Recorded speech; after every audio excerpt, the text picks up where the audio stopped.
Hey, I'm Kate. Welcome to Laurel. Welcome to our local studio. We're so happy to have you. And every time I say that, I forget what else I'm going to say. So let's jump into it.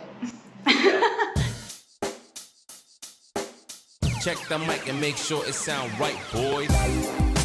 Okay, so first off, thank you for spending all the time you already have with us. You met us for dinner last night, today, taking us around town, putting us in your own vehicle, two strangers. Tell us everything about yourselves and what's going on with you here in Laurel, Mississippi. Well, I'm Landon, and this is Caitlin. We're married for 11 years now. We've been married for 11 years Congrats. now. 12 this year. 12 this year, yeah. Congratulations. So we've lived in Laurel for all of our lives. We went to college in Mississippi, so not too far away. But this is 35 years of Laurel growing up right here. We're both educators and content creators. She's production, and I'm talk too much.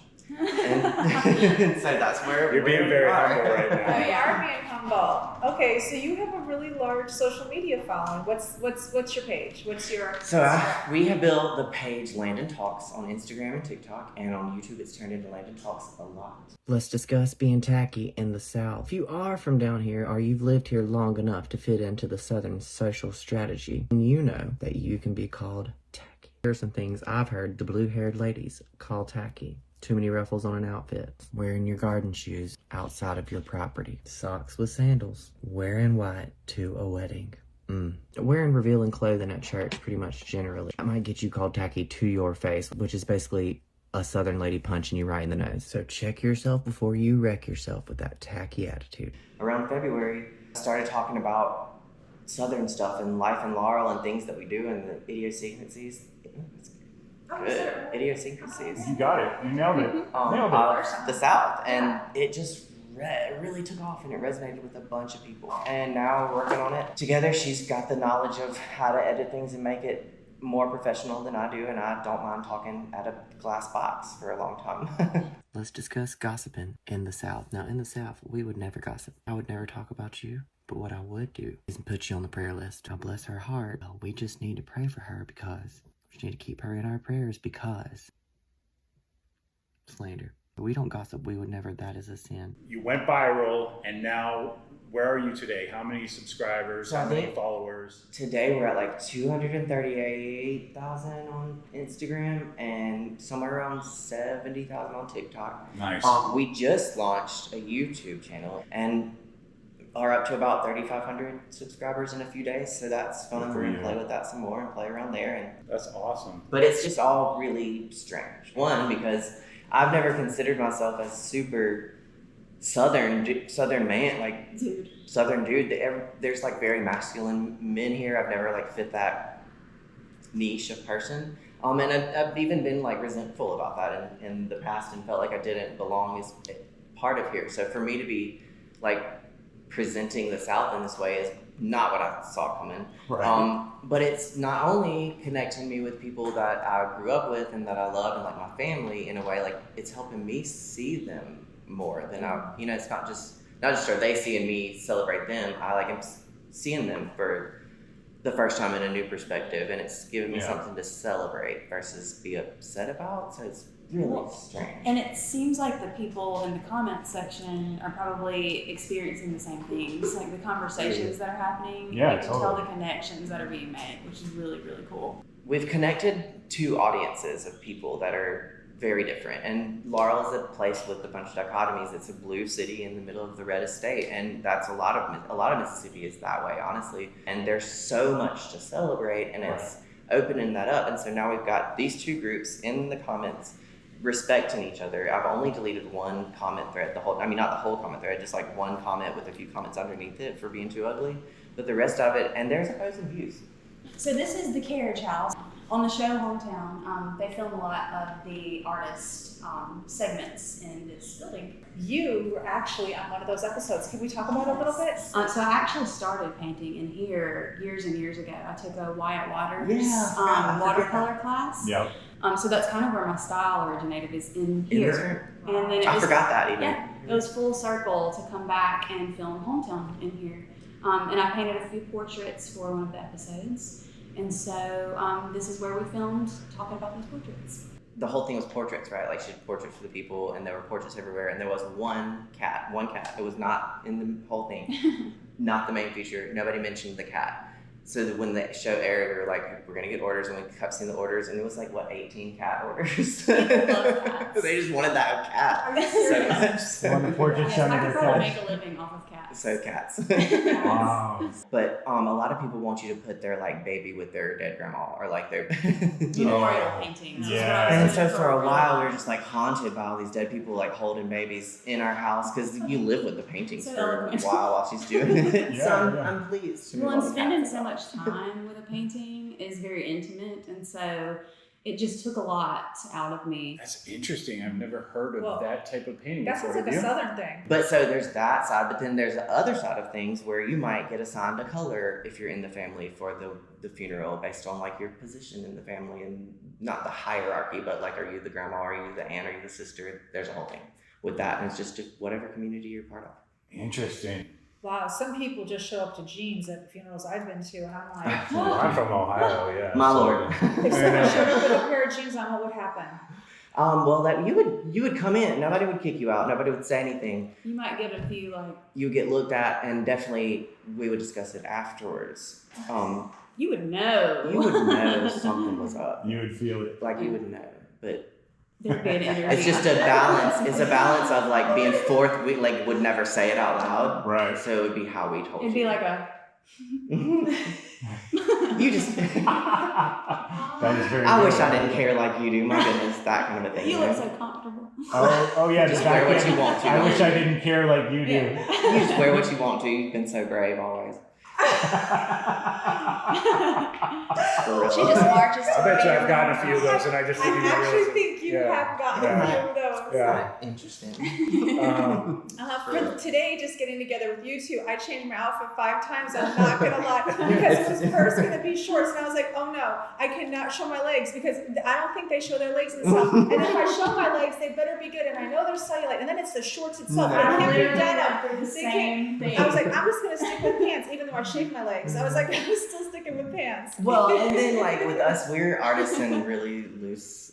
We don't care as much. You know, We're eccentric. We're We're eccentric eccentric. side, and that gets us away with That it. gets its own So looks really, as well, really being eccentric. Oh, part of it. There has to be some couple things that are very Southern when it comes to weddings, like something that the mom does, or the mother-in-law, or the Oh, father. yeah. Well, it's What set is up it? that way. Like, okay, so usually the rehearsal dinner is the night before, and that's paid for by the groom's family. And then the wedding itself is usually by the bride's family. Okay. And then there are times when they help each other out, but that's always a whisper afterwards. You know, but what else do you think? Like, Well, in the state, there's a magazine that is the Mississippi Magazine that just celebrates things around the state, and they have a special edition Yep. each year that is the wedding edition. uh-huh. And apparently, it's a huge deal to who's going to be on the cover of the Mississippi Ooh. Magazine wedding edition. Oh, Because Okay. the whole magazine is just weddings that have happened how in do the you get state. to be on the cover? Good question. I bet it's Nepotism and knowing somebody. Oh, sorry. But it is a competition that we are all part of every year. So they were really fancy in the 70s and early 80s, and then it just all crashed basically up Oh, really? until like, and then 2008 really like solidified it. So, and now it's better. Even this is better, you know. Yeah. No, these houses are great. But I mean, it's a they sweet just were little like kind of neighborhood. really run down, and the property values were so low, and it was just a whole thing. So what happened in 2008? The recession hit really hard. Okay, here. so then what brought it back to its glory? A lot of like really thoughtful people, and like Oh. Laurel Main Street is that organization I keep mentioning, Yeah. and they got together, built their little club, and then they were like, our goal is to bring back Main Street. What do we do? And that's a show house, that's a show house, that's a show house. That big All one these back there. houses right here. So let's talk a little bit about Laurel. It's really popular right now. It showed up on the map for us when we were looking at places to live. But I have to say, the one reason it came up was because of the show Hometown. But there's so much more to Laurel. What's it like growing up in an area that now has an influx of people coming in because of a hit show? It's really interesting because it's gone through almost like a roller coaster of different phases. So in our lifetime, it's gone from being a bustling downtown to the shopping mall and everything downtown being kind of run down. and then back to both things being run down during the recession. Just places we spent our time at were Like pizza places Yeah. or soda shops or whatever. closed Clothing stores. and just dilapidated. Like it was just Those houses were run A down. It ghost was town. the money went away, like basically altogether. And like my dad is a banker of a local bank, so that was really hard to watch him with his friends have to deal with that with the people that he loved, and so that was just really Yeah, it was you don't really think about something. It that got really stuff, yeah. it got hit really hard by that. Not that it was just not the best place. But what's strange about it is that we're very Southern, and it's Laurel, and there's this weird pride in being Southern everywhere, even when it's like negative. People are still like very proud of where they're from. I've always thought this was a great place. Like Right. even when we were younger, and even when it was dilapidated, we would walk around the town at night, You're like, we live here. and like look at the things and be like, this could be such a cute little shop. This could be, and then here we are, and it is a cute little ice cream shop, and it is a cute little coffee shop. So it's like a really weird like a alternate literal- universe, like that we've been Yeah. through. Like literally walking on these streets It's a dream come true, literally a dream come true. Like this is how we imagined it coming back up. and here it is. And now we're here talking about it even, so it's just very surreal. When did it start? What year did you start seeing a turnaround? Talk about what started that turnaround. I would say like 14, 15. It was when they first started even mentioning like, let's do something about it. There was like this, all of a sudden some people got like moved back here out of nowhere. And even, Really? yeah, a bunch of people moved back all of a sudden. Younger 20s, late teens type of people moved back or after they got done with college, moved back and decided to let's do something about it. And now there's just everywhere. So it just like gradually grew, but it was all intentional. And that group of people formed Laurel Main Street, which is an organization that was dedicated to like the main streets of the town and bringing up the town. And that group helped pull in the show as well. Erin did that a lot herself. She blogged about the good things in life. That was where she got noticed, was she was recording only the good things and writing about it. Okay. And somebody found that and they were like, there's something here. And then they came here. And I remember when they came here, like just to talk about it. And then they filmed the pilot with our friends and we were like, this is so We crazy. honestly laughed. It was like such a It joke. all- We're like, that's such a joke. Because if you Roll move our the eyes. camera from right here over here, people would not have been into that at the time. Now, if you move the camera over here, it's all what you would hope it would be, which is just insane because it was so widespread. It was like so widespread. Yeah. And we lived in our loft apartment when they aired the first episode. So, Oh, yeah. so we lived there before the show. And none of the stores that we saw today were there. It was just our apartment and the Alright. restaurant underneath it. And the And coffee Southern shop. Antique. Oh, which Confederate soldier is this? Any of them? Okay. Apply your own. Did you guys have much movement here for Black Lives Matter? They had a parade about it, but it's just like such a small town that, It is. and the two communities aren't necessarily outwardly against each other. Got it. So it's like we're the people of the town and we're all on the town team. So Right, it's really right. intense to like Yeah. pick a It's side true. almost, It's you so know. true. But there are definitely issues Of course. at yeah. the same time. All right, so let's talk about the temperature here in Laurel when it comes to people that are coming from the north or coming from somewhere else. What kind of reception do they get? Is there still a little wink, wink, nudge, nudge there from the north kind of thing going on, or? Well, sort of. Well, Yeah. the first of all thing is everybody here wants here to be good. Like that, we've always wanted it to be good, and Yeah. we've always wanted it to be what it is kind of today. So we're all on the team of progress, really. I haven't heard anybody who's like "Rah," about it. I'm sure there's always somebody. Of course. But what my experience is that most people are glad for the progress that's happened here. So it's like we're proud of it and we want you to come and like it. Like we do want people to like it and we do want people to think it's quaint, and because we think it's quaint and cute, and now having other people think that, it's like I thought so.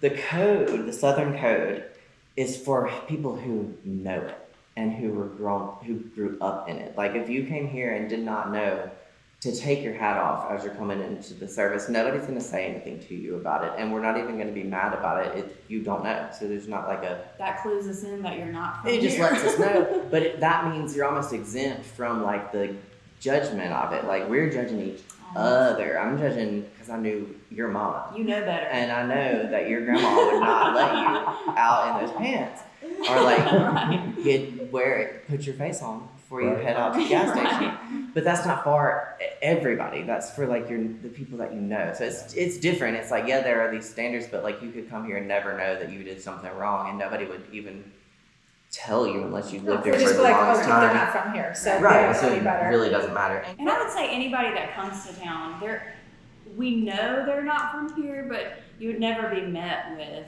any kind of like disdain or pushback. I mean, it's very Right. hospitable, literally the hospitality. Like, I do want to talk about it. So, like, if you were on the street and we're like, where should I go for lunch? I'm like, You're not from here. Let me tell let's you discuss everything. it. You know, like I do. Let's talk about it. Okay, so this neighborhood we're in right now is what things were like, what, 3 years ago? 5 years ago? 5 years. 5 years ago. 5 years ago. And when we heard about the show and its potential, I don't know who they are, but you always hear people say they. Yeah. They went to Waco and talked to Chip and Joanna Gaines to find out about like things that maybe didn't go perfectly in Right. Waco. And things like they've done a lot to restrict expansive Airbnb use. Like you have to live in the home before you can use it as a secondary property or rental property. There's like little tiny things that they've done to chip away at developers. It would be really difficult for a developer to come in this part of the town and find something and just flip it really quick. So they put a lot of thought into the town not being exploited. Yes, there are a lot of conscious people on those committees like Laurel Main Street that are thinking about some of the avenues that aren't the ones you would normally go to and what to do there. So there's things like people with more influence buy in those homes, but not, and renovating them, but then keeping the rent the same and making it rent to own. So those people will be homeowners one day. There's a lot of that goes on as well. So That's incredible. even when you see on the streets that might look like this is gentrification, there's something else going on behind it because there's thought about it.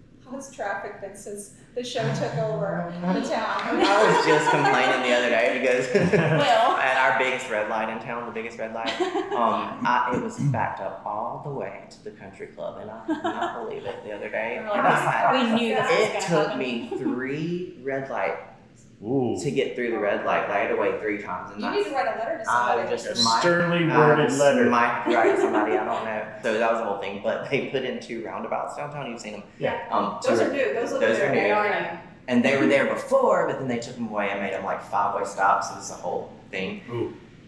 We don't know how to do roundabouts here, even though we've had them forever. But that's a mess too. It's like very hilarious, and it's very southern too, because like a 4-way stop here is kind of a nightmare. Like every day I get to a 4-way stop and I'm so mad about it because we're all like, no, you first. Yeah. I just yeah. make sure to I've like, be the noticed last that. one to stop. So aggressive politeness. Yeah, I've Aggressive. experienced it already. It's really Really funny. Yes. Aggressive politeness. I'm actually going to use. I think they do a post on aggressive politeness. Yeah, it's the thing. Yeah. Don't get caught at a 4-way stop if you're in a hurry. What is your message to people from Laurel, Mississippi? The South isn't what you think it is. It is what you think it is, but it also is a lot more. There's a lot more to it. There's a lot of nuance and there's a lot of layers. What we say is not always what we mean, and there's a lot of nuance to what we say, and it's a tonal language, but the culture here is very rich, and there are good things to celebrate about it, and there are good people here to celebrate about it, and when There we... are all kinds of people. So, are you happy about Hometown being filmed here? I'm happy about it. It's done such good stuff for the town. And Erin and Ben are the people that you see on the TV. Like, they're that nice because that's how people are here. It's not rare for them to be that nice. That's just how people act. And it's just refreshing to see your town that you've loved and grown up in and lived in and care about loved on like that. Like, this shows loves on the town, and that's really nice to see. Well, it's 'cause we nice love it. too to see that opinion about a town that we have felt negative about before. Right. Because we have lived here our whole lives and it's gone through those bad moments and still has them. But it's just nice to see it in a positive light and see it kind of, I don't know, raised up to show everybody. I think it speaks volumes that you and people your age all came back to sort of rally and support this town and the growth it's received. Congrats on your progress. Congrats on your Instagram and all of your endeavors, both of you. Thank you. And let's keep it rolling. I'm so incredibly grateful that you spent time with us, and I'm glad we're new friends. Yeah, Thank for you. sure, Thanks for for sure. Thank you for real. It's really cool. It sound right, boys.